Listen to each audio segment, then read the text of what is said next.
It's kinda dark out. I do think this fight of the light, fight of the light. This is a rough draft, but fuck it, the timing was right. Really crazy things that are going on with major banks right now that you need to know about. But we begin this morning with the second biggest bank collapse in U.S. history. Silicon Valley Bank, the nation's 16th largest bank, was shut down by the FDIC on Friday. Meanwhile, Signature Bank marks the third largest bank failure in U.S. history. Wells Fargo, Bank of America, J.P. Morgan, Morgan Stanley collectively lost more than $50 billion in market value in one day. U.S. banks have lost over $100 billion in stock market value over the past 2 days. Don't worry, I'm about to give you all the details and tell you everything you need to know about what's going on and what you should be doing right now to protect your money.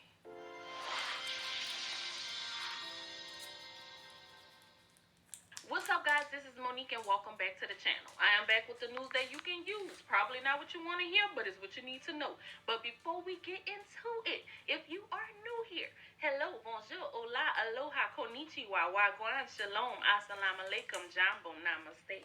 There were some major bank failures that recently happened. In fact, it was the second largest bank failure in history. And in case you don't know what a bank failure is basically when a bank do not have enough money to pay the customers what they owe them, and they have to close their doors. And that's what ended up happening over there at Silicon Valley Bank. And honestly, this can happen at any bank.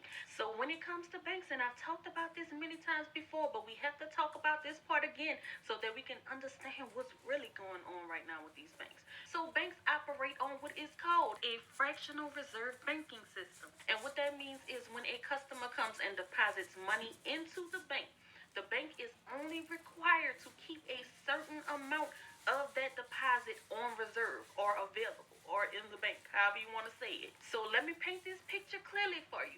So basically, if you go and deposit $100 in the bank and the reserve is set at 20%, then the bank is only required to keep $20 of your deposit on reserve. So what happens with the rest of your money? They basically take that and they invest it, and then they make money off of the interest from investing your money.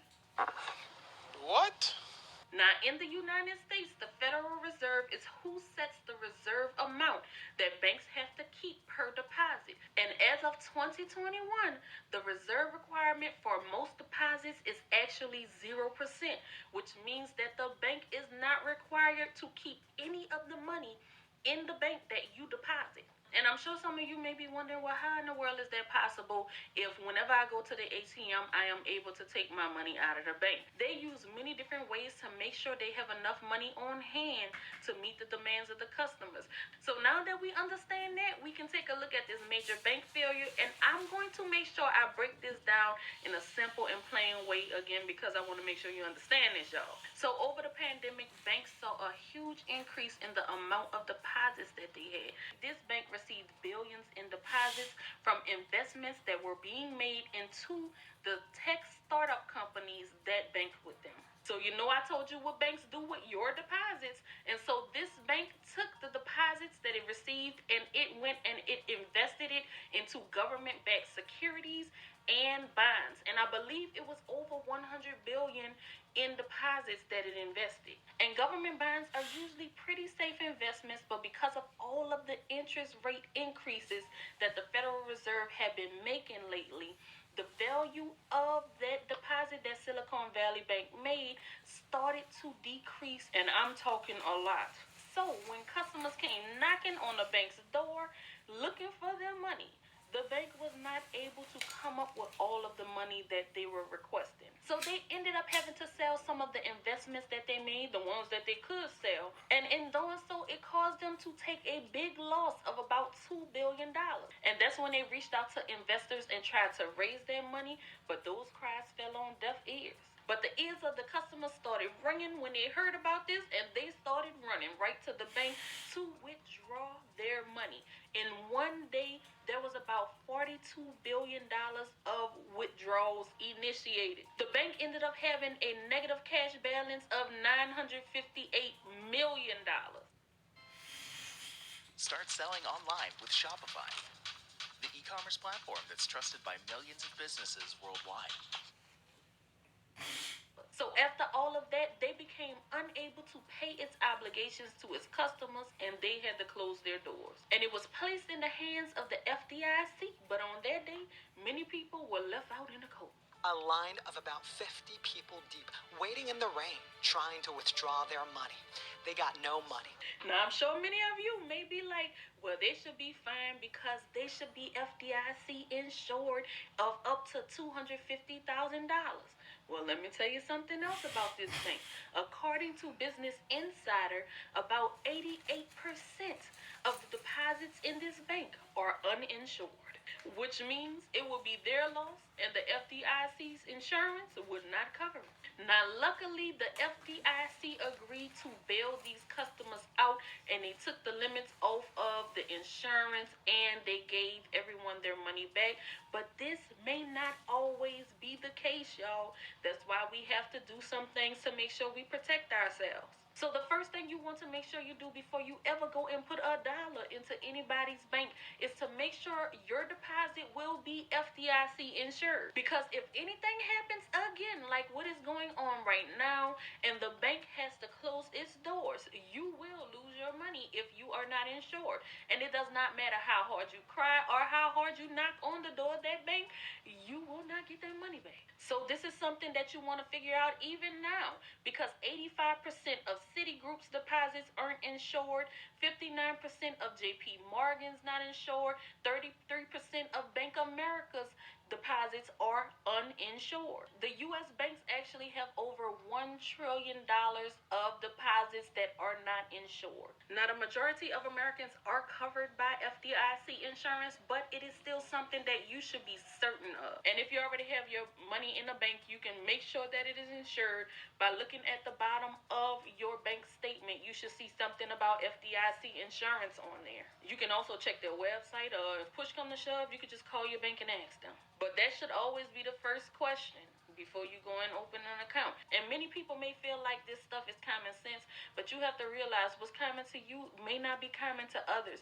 Everybody did not receive the same education about these things, and so that's why I want to bring this stuff to y'all, break it down so we all on one accord.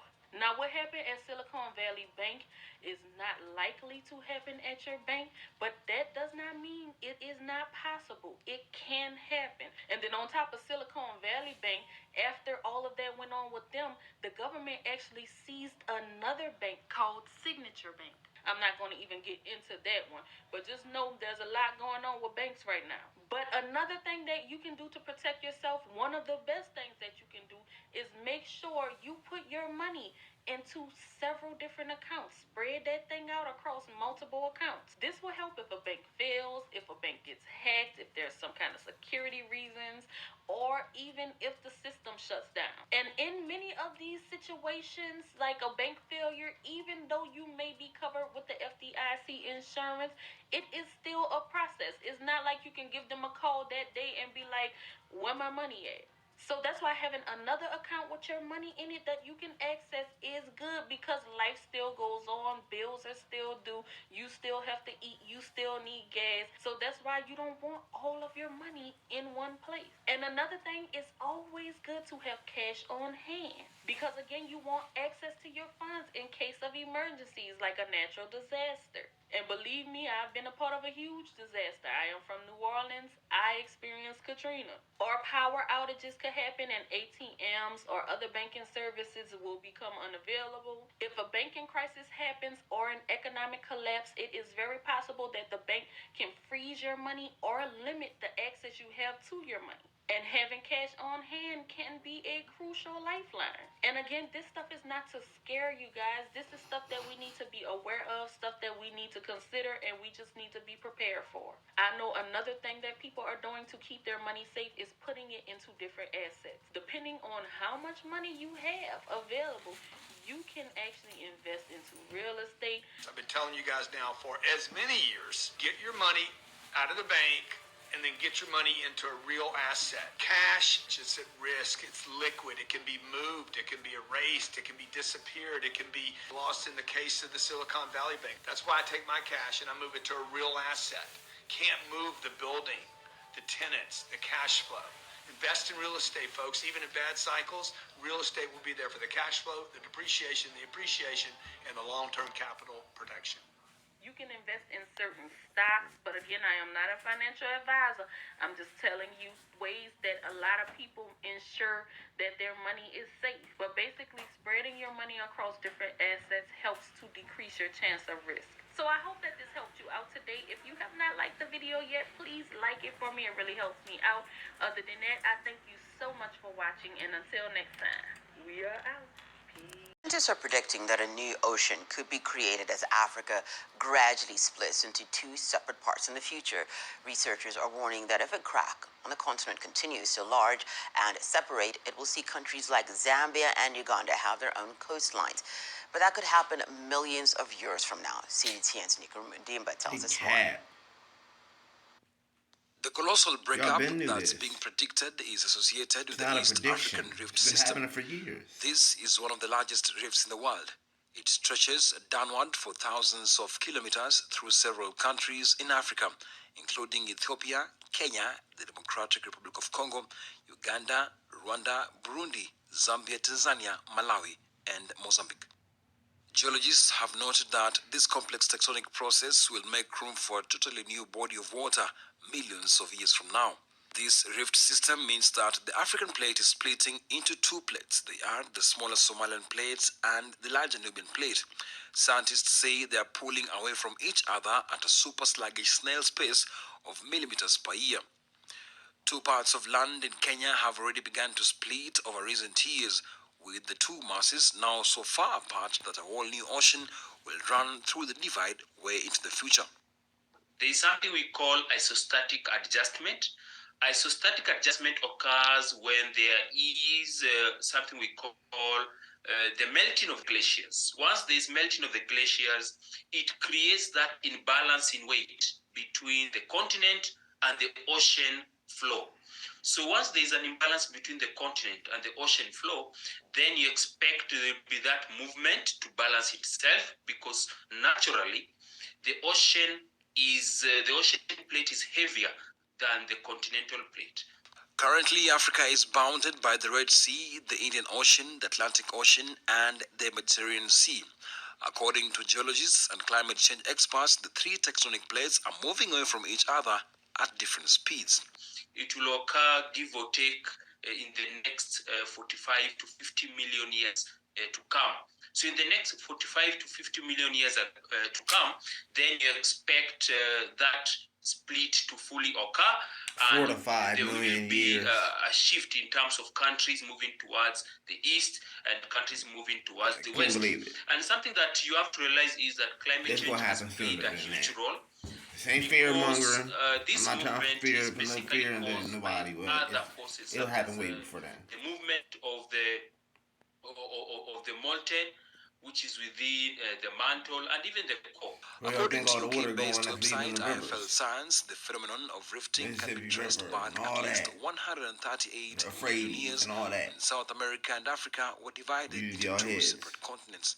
Nick Mundimba, CGTN.